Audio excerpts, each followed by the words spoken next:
I have 6 coins in front of me right now. They range from 1916 all the way to 2002. Some are American. Some are British. One is European. And at first glance, they all look like ordinary pocket change that most people would spend without thinking twice.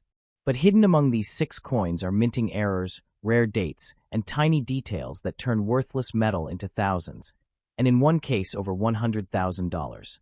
By the end of this video, you are going to know exactly what to look for in each one. So stay with me, because what I am about to show you might change the way you look at coins forever. Let's start with coin number 1, a dime from 1916.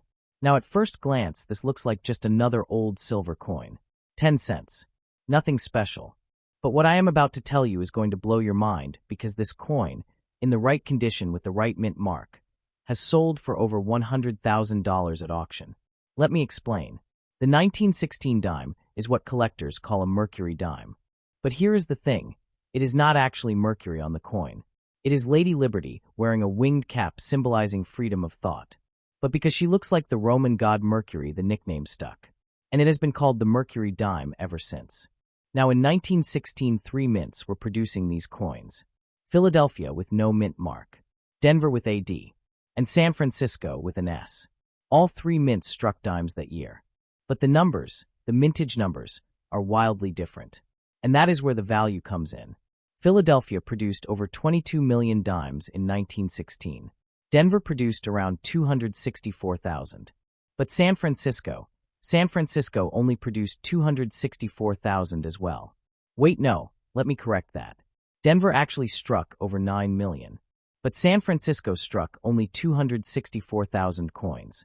264,000. That is it. Across the entire year. Compare that to 22 million from Philadelphia, and you start to understand just how rare the 1916 D mercury dime really is. Now here is the part most people miss. The mint mark on a mercury dime is not on the front. It is not next to the date. It is on the reverse, on the back of the coin, on the lower left side of the fasces, which is the bundle of sticks with an axe in the center.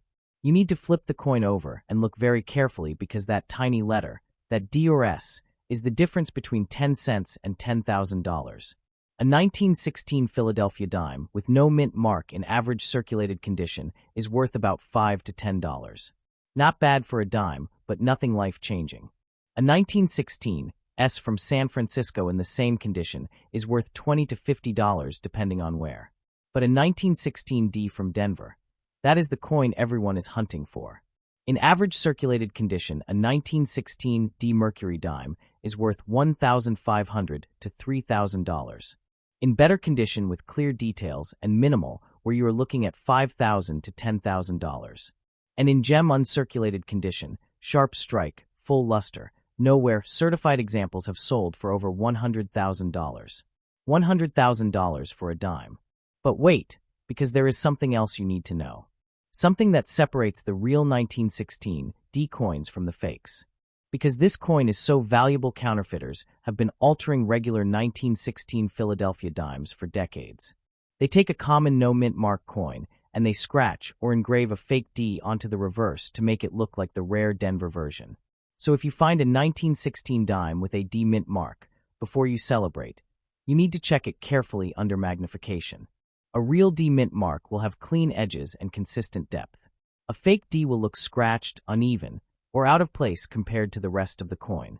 Get it authenticated by a professional grading service if you think you have the real deal. Because the difference between a real 1916 D and a fake one is the difference between thousands of dollars and nothing. So here is what you need to do right now if you have old dimes. Step 1, check the date. Look for 1916. Step 2, flip the coin over and look at the reverse. Find the fasces, the bundle of sticks, and look at the lower left side. Step 3, do you see a letter? If there is no letter, it is Philadelphia. If there is an S, it is San Francisco. If there is a D, stop everything and examine it closely. Step 4, if you see a D, get a magnifying glass. Look at the edges of that letter. Is it clean and sharp, or does it look scratched or altered? And step 5, if you believe it is real, get it graded immediately. Do not clean it. Do not polish it. Send it straight to a professional coin grading service.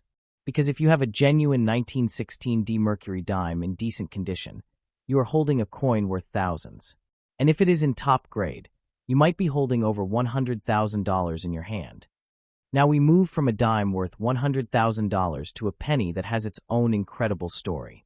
Stay with me because this next coin from 1918 has a value that is going to surprise you just as much. Coin number 2, the 1918 wheat penny. Now 1918 was a significant year in history. World War I was coming to an end. America was still heavily involved in the war effort. And the U.S. Mint was striking millions of pennies to keep the economy moving during wartime. The 1918 wheat penny was produced at 3 mints: Philadelphia with no mint mark, Denver with a D, and San Francisco with an S. And just like the Mercury dime we just covered, the mint mark makes all the difference. Here is what you need to know. Philadelphia struck over 288 million pennies in 1918. Massive production. These coins flooded circulation. Today, a 1918 Philadelphia wheat penny in average condition is worth about $1 to $3. Nice but nothing spectacular. Denver struck around 47 million coins. Lower mintage, but still fairly common. A 1918 D in circulated condition is worth $5 to $15, depending on where. But then there is San Francisco. And this is where things get interesting. San Francisco produced approximately 34 million pennies in 1918. That is the lowest mintage of the 3 mints that year. And because of that lower production combined with the fact that most of these coins were heavily used and worn down, finding a sharp, well-preserved 1918 S wheat penny today is genuinely difficult. A 1918 S in average circulated condition is worth $10 to $25. Not bad for a penny. But if you find one in higher grades, uncirculated with full red color and sharp wheat stalks, the value jumps dramatically. A certified MS-65 red 1918 S wheat penny has sold for $1,500 to $3,000 at auction. And the finest known examples in MS-66 or MS-67 have crossed $10,000. $10,000 for a penny from 1918. But here is the kicker. There is one more thing that makes certain 1918 pennies even more valuable: errors. Specifically the 1918 over 1917 overdate error, where you can see traces of a 7 beneath the final 8 in the date. This happened when the mint reused a 1917 die and re-engraved it as 1918.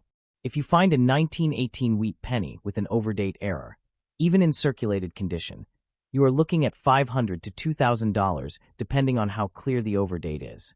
So what should you check right now? Find your 1918 wheat pennies. Flip them over and look for the mint mark below the date on the obverse. No mint mark means Philadelphia. D means Denver. S means San Francisco. And that is the one you want to pay close attention to. Check the condition. Are the wheat stalks sharp? Is Lincoln's portrait clear? Does the coin have original red color, or has it turned brown? Red means more value. And check the date carefully under magnification. Do you see any trace of a 7 beneath the 8? That overdate error could be worth thousands. A common 1918 penny is worth a few dollars. But a high-grade 1918 S or an overdate error, that is serious money hiding in plain sight. Now we jump forward 60 years to 1978, and a nickel that has a minting mistake so specific that most people walk right past it every single day. Let me show you what to look for. Coin number 3, the 1978 Jefferson nickel. At first glance, the 1978 nickel looks completely ordinary. It has Thomas Jefferson on the front and his home Monticello on the back. Nothing unusual, nothing rare. The U.S. Mint produced hundreds of millions of these coins in 1978 at both Philadelphia and Denver. Most 1978 nickels are worth exactly 5 cents. Face value, nothing more. But here is what most people do not know. Hidden within the 1978 production run there is an error, a mistake that happened at the San Francisco Mint. And that mistake created one of the most sought-after modern Jefferson nickels in existence. Let me explain what happened.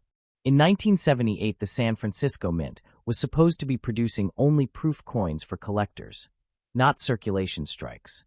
Proof coins are specially made with polished dies and are sold in sets directly to collectors. They are never meant to be spent.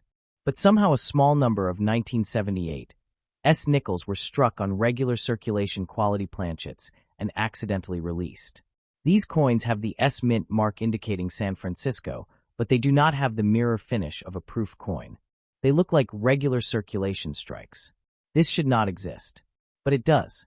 And when collectors discovered these error coins, the market went crazy. A 1978 S. Jefferson nickel struck on a circulation planchet, not a proof, is worth $500 to $1,500 depending on condition. In high-grade certified examples have sold for over $2,000 at major auctions. $2,000 for a nickel that was never supposed to be made. But wait, there is more. Because the regular 1978 nickels from Philadelphia and Denver also have errors worth looking for. Some 1978 P and 1978 D nickels were struck off-center. When the design is shifted noticeably to one side, leaving blank metal visible on the edge. That error can bring $50 to $200, depending on how dramatic it is. Other 1978 nickels have been found with doubled dies. If you look at the word Liberty or I in God We Trust on the obverse, and you see doubling or a shadow effect, you might have a coin worth $100 to $300.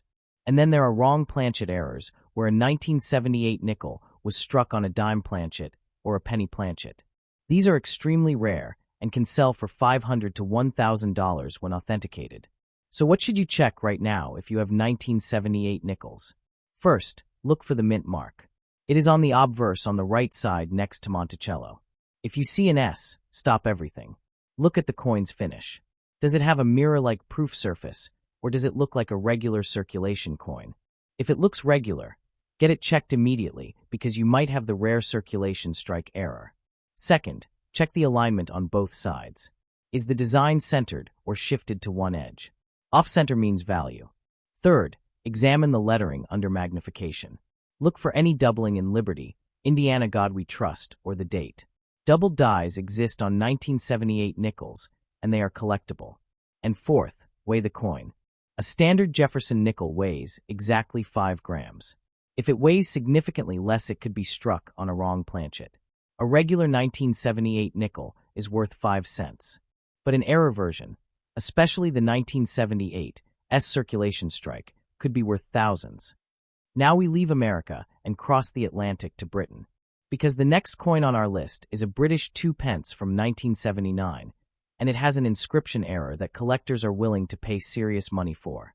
Let me show you what happened. Coin number 4, the 1979 British 2 pence. Now on the surface, this looks like just another copper coin. It has Queen Elizabeth II on one side and the Prince of Wales feathers on the other. The Royal Mint produced millions of these in 1979. They went straight into circulation, and most people spent them without thinking twice. But here is where things get interesting. In 1979, British 2 pence coins were supposed to say new pence on the reverse. The word new was used because decimal currency had only been introduced in 1971, just 8 years earlier. The coins were still considered new, and the inscription reflected that. But in 1982, the Royal Mint officially changed the wording from new pence to 2 pence. That change was permanent. From 1982 forward, every 2 pence coin said 2 pence instead of new pence. So why does this matter for 1979? Because during the minting process in 1979, a mistake happened. A small number of 2 pence coins were accidentally struck with the wrong inscription. Instead of saying new pence like they were supposed to, these coins said 2 pence. The inscription that was not supposed to appear until 1982 somehow ended up on 1,979 coins 3 years early. This is what collectors call a wrong inscription error, and it is extremely rare. Now here is the tricky part. Most 1979 2 pence coins say new pence, and those are worth face value, just 2 pence. But the ones that say 2 pence, those are the errors. And those are the ones collectors are paying hundreds of pounds for. A 1979 2 pence with the 2 pence inscription in circulated condition can sell for 200 to 400 pounds. In uncirculated condition with sharp details and original luster, that number climbs to 500 to 800 pounds. And certified high-grade examples have sold for over 1,000 pounds at major UK auctions. 1,000 pounds for a 2 pence coin. But wait, because there is something else you need to watch out for. Fakes. Because this error is so valuable, counterfeiters have tried to alter regular 1979 new pence coins by scratching or engraving the word 2 over the word new. These fakes are easy to spot under magnification because the lettering looks uneven or distorted. A genuine 1979 2p error will have clean, sharp lettering that matches the rest of the coin. A fake will have rough edges or inconsistent depth in the letters.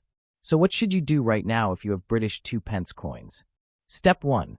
Look for 1979 on the obverse side with Queen Elizabeth II. Step 2. Flip the coin over to the reverse with the feathers.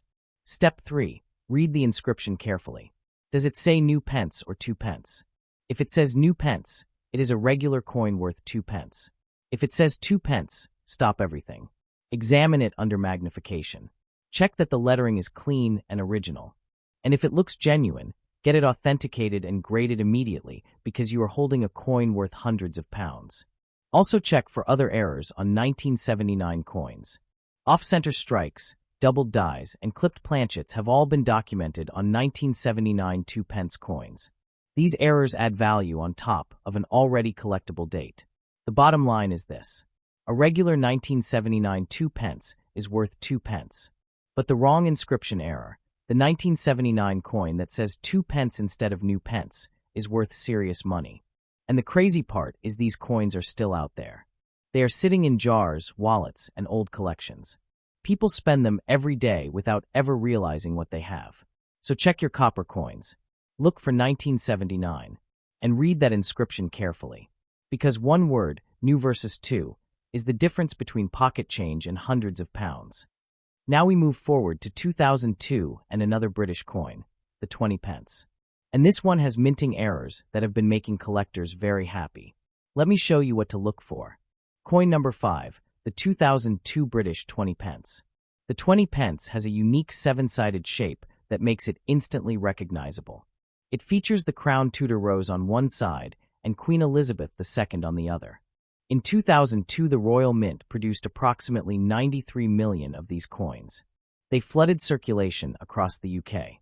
Most of them are worth exactly 20p. Face value, nothing more. But during that massive production run, errors happened. And those errors created coins worth hundreds of pounds. The most common and most valuable error on the 2002 20p is the off-center strike. This happens when the blank coin is not properly aligned when the die comes down. The design gets stamped off to one side, leaving part of the blank metal visible along the edge. A 2002 20p with a 10 to 20% off-center strike can sell for 50 to 100 pounds. A coin with a dramatic 30 to 50% shift, where a large portion of the design is missing, can bring 200 to 400 pounds, depending on how visually striking the error is. But there is another error that is even rarer. Some 2002 20p coins were struck on the wrong planchet, meaning the coin was stamped on a metal blank meant for a different denomination. A 2002 20p struck on a 10p planchet is extremely rare and has sold for over 500 pounds at auction. 500 pounds for a coin with a face value of 20p. Now here is what you need to check right now if you have 2002 20p coins. First, look at the alignment. Hold the coin up and check both sides. Is the design perfectly centered, or is it noticeably shifted toward one edge? If it is shifted, you might have an off-center error. Second, weigh the coin if possible. A standard 20p weighs exactly 5 grams. If your coin weighs significantly more or less, it could be a wrong planchet error. Third, check the edge. The 20p has smooth edges with no reading. Look for any irregularities or doubling along the rim that could indicate a minting mistake. And fourth, examine the details under magnification. Look at the crowned rose on the reverse. Are the lines sharp or do they appear doubled? Double die errors exist on 2002 coins, and they carry premiums of 100 to 250 pounds. A regular circulated 2002 20p is worth 20p, but an off-center error is worth 200 to 400 pounds, and a wrong planchet error is worth 500 pounds and above. So if you have a jar of British coins at home, go through it. Look for 2002 20p pieces. Check the alignment. Check the weight. Because what looks like ordinary pocket change might actually be a coin worth hundreds of pounds. Now we finish with one last coin, and this one is special because it represents the birth of an entirely new currency. The €1 coin from France, minted in 2001. And the errors on this coin have collectors across Europe paying serious money. Let me show you the final piece. Coin number 6, the 2001 French €1. The year is 2001. The euro currency has just been introduced across 12 European countries. It is a historic moment. Nations that had their own currencies for centuries are now sharing a single currency for the first time. And France, one of the founding members, is striking millions of €1 coins at the Paris Mint. The French side features a stylized tree symbolizing life and growth surrounded by the letters RF for République Française. The European side shows a map of Europe with 12 stars representing the member nations. Now, the Paris Mint produced approximately 413 million of these coins in 2001. Most went straight into circulation. Most are worth face value, €1. But during that massive production rush, errors happened. And those errors created coins worth hundreds, and in some cases thousands of euros. The most valuable error on the 2001 French €1 is the off-center strike. When the design is shifted dramatically to one side, leaving blank metal visible on the edge. That error can sell for 150 to 500 euros depending on severity and condition. Another error to look for is the double strike. If you see doubling in the tree design, the letters RF, or the stars on the European side, you might have a coin worth 200 to 600 euros. And then there are the wrong planchet errors. Some 2001 coins were struck on blanks meant for different denominations. These are extremely rare and have sold for over 1,000 euros at major European auctions. But here is the real secret. In 2001, the Paris Mint also produced special proof and BU versions, brilliant uncirculated, for collectors. These coins were never meant for circulation. They have mirror-like surfaces and razor-sharp details. A 2001 French €1 proof coin is worth 50 to 150 euros. And sometimes these proof coins accidentally get mixed into regular circulation rolls. So if you find a 2001 French €1 that looks unusually sharp and pristine, get it checked. You might have a proof coin worth 10 to 20 times face value. What should you check right now? First, look for 2001 on the French side with the tree design. Second, examine the tree closely under magnification. Are the lines sharp or blurry? Do you see any doubling? Sharp means high grade. Doubling means error. Third, check the alignment on both sides. Is the design centered or shifted to one edge? Fourth, count the stars on the European side. There should be exactly 12. Coins with missing stars due to die damage are extremely rare and valuable. And fifth, weigh the coin. A standard €1 weighs exactly 7.5 grams.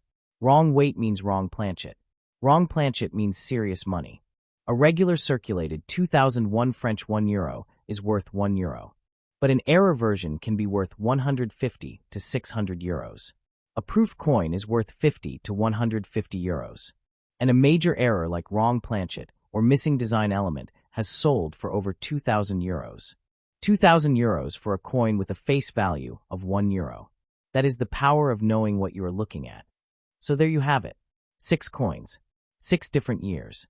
6 different stories. From a 1916 dime worth $100,000 to a 2001 euro worth 2,000. Every single one of these coins started as ordinary pocket change. But errors, rare dates, and low mintages turned them into something collectors are willing to pay serious money for. If this video helped you, hit that like button and subscribe because I've got a lot more coin finds coming. Drop a comment below. Which coin surprised you the most? And have you ever found any of these in your change? I want to hear your stories. Now go check your coins. You never know what you might be sitting on. See you in the next one.